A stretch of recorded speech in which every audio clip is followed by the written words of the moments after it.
This is WMNF, Tampa, St. Petersburg.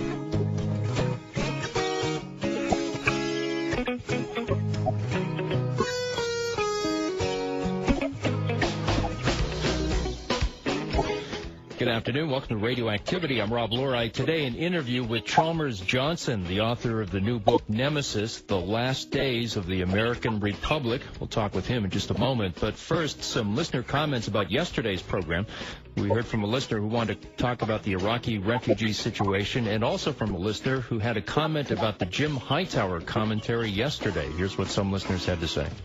This is Kenneth. I thought it was a great show. I really enjoyed hearing some of the stats and the figures about people fleeing Iraq and what's happening to the displaced people. I was a little bit surprised that nothing had been addressed about people fleeing that are either gay or lesbian or homosexuals trying to flee Iraq. I know that there's particularly a lot of countries that are not accepting homosexuals to fleeing Iraq to try to seek asylum. So if you comment about that or leave a message just so people are aware that gay Iraqis are also having a major catastrophe happening to them as an isolated group over in Iraq. I try to keep up with the information as best I can, though the information does come slow and sporadic. I usually try to use a website called gaymiddleeast.com. Site is sometimes slow to update, but information is provided as soon as it's available to people to host their comments and documentaries. So if you'd please post that, just to let people know to be aware, to remind that's also a factor in this also. Thank you very much. This is Michael from Sarasota, and it's actually not your show I wanted to comment, but Jim Hightower's comments at about 4:30 today. 40 years in the jewelry business, so I do know what I'm talking about. And he was recommending boycotting Burmese rubies and jadeite as a way of doing something about the government there, which is a good idea. But he said that 95% of the world's rubies and 99% of the world's jadeite came from Burma, and that is a gross misstatement. Thailand and India produce large numbers of rubies. Thailand probably produces as many or more alone than Burma does, and China produces vast amounts of jadeite. So it's fairly easy to tell Burmese rubies from Thai or Indian rubies for somebody who knows what they're doing, but I'm not so sure about distinguishing on the jadeite. So his idea is good, but his information was incorrect. First time I've ever heard him make a misstatement. Well, there you have some listener comments that have come in the last 24 hours. Chamlers Johnson is a former U.S. Navy officer with a Ph.D. from the University of California at Berkeley. He taught for 30 years at Berkeley and UC San Diego. And held endowed chairs in Asian politics at both. From 1968 till 1972, he served as a consultant to the Office of National Estimates of the Central Intelligence Agency. He's written several books, but his latest is Nemesis, The Last Days of the American Republic. It's the third in his trilogy on the fate of the American empire. Johnson says that imperial overreach by the U.S. government threatens the very republic, and he joins us right now on the telephone. Chamlers Johnson, welcome to WMNF. Good to have you here. Thank you very much. Pleasure. Let's go back to 9/11, and let me ask you this. A lot of the theories out there about why 9/11 happened have to do with the clash of civilizations, Samuel Huntington's phrase. What's your take on that? Is this a clash of civilizations? No, I don't think so. In fact, I'm afraid that it's rather too obvious that the clash of civilizations idea was invented well before 9/11, and it was invented largely because of the need in the United States to find a replacement enemy for the USSR after it collapsed in 1991, a replacement enemy that would serve to keep the military-industrial complex and the huge industrial interests that lie behind our empire and our military establishment today, to keep them functioning and funded and things of this sort.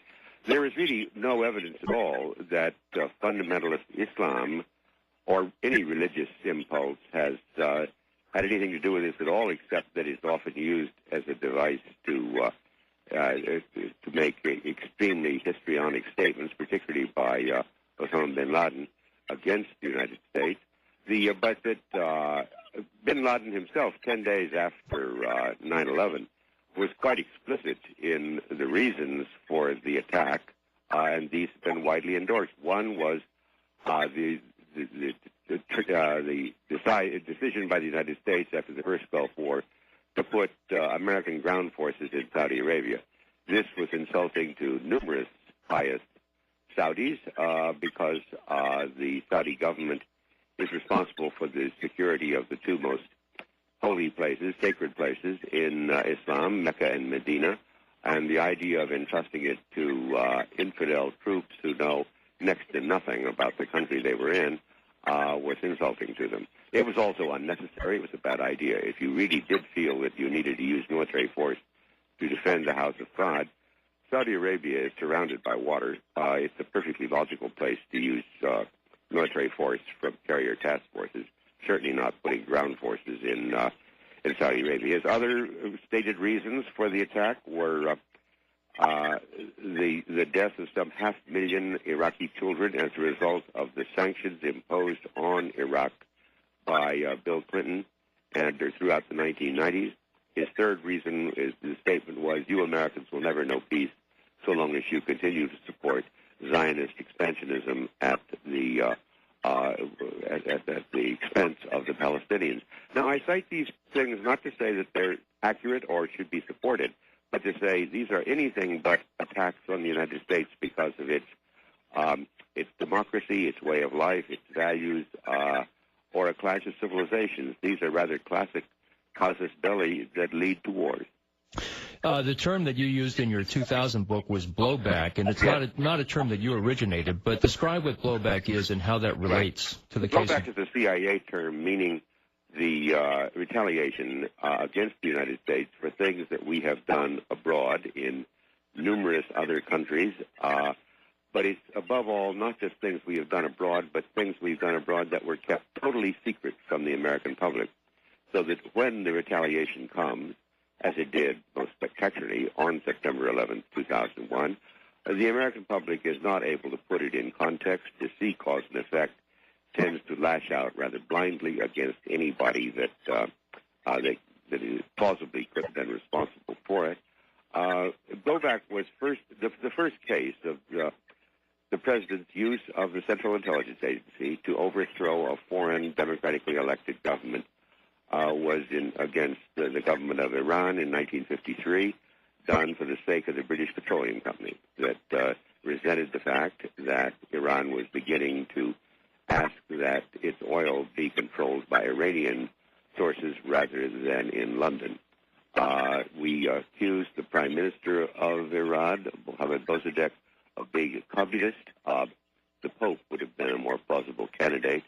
We have even acknowledged since then that what we did in 1953 came back to haunt us and haunts us to this day because it led then to the retaliation of the Ayatollah Khomeini and the fundamentalist imam's revolution of 1979, and then down to our present standoff with Iran.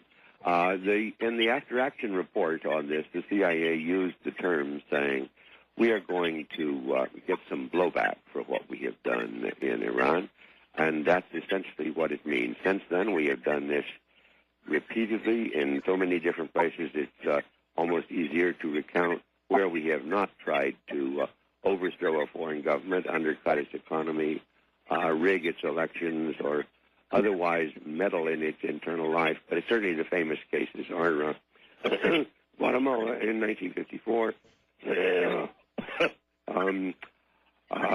numerous places in Africa, Chile in 1973, one after another, of what has basically turned the CIA today into a Praetorian Guard, a private army in the hands of the president, which he can use any way he wants to for the most unscrupulous acts, and there is, for all intents and purposes, no oversight. The Congress has simply failed on that